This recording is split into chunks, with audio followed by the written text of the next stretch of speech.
মতভিন্নতা থাকলেও রাষ্ট্র সংস্কারে সবার লক্ষ্য এক, বললেন আলী রিয়াজ। জাতীয় ঐকমত্য কমিশনের সহ-সভাপতি অধ্যাপক আলী রিয়াজ বলেছেন, আলোচনার মাধ্যমে মতপার্থক্য দূর করে যেসব জায়গায় ঐকমত্য আছে তার ভিত্তিতে দ্রুতই জাতীয় সনদ তৈরি করা যাবে। এই সনদ তৈরির মাধ্যমে জাতীয় রাষ্ট্র সংস্কারের আকাঙ্ক্ষার দিকে অগ্রসর হওয়া সম্ভব।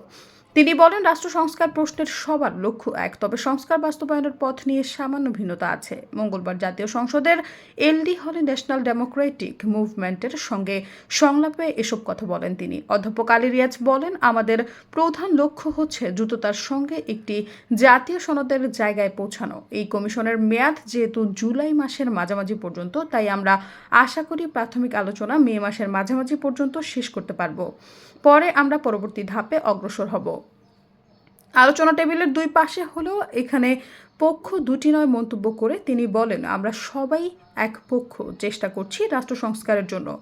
আমাদের লক্ষ্য এক, কিন্তু পথের ক্ষেত্রে সামান্য ভিন্নতা আছে। সেটা দূর করে যে ঐক্যের মাধ্যমে ফ্যাসিবাদী শাসন দূর করা গেছে, সে ঐক্যের জায়গায় পৌঁছাতে পারি এবং অগ্রসর হতে পারি। এখানে ঐক্য আছে, মতভিন্নতা আছে। সেই ঐক্যকে সুদৃঢ় করা এবং সংস্কার কার্যকে এগিয়ে নিয়ে যাওয়া। সৈয়দা ফারিয়া, সমযোগ।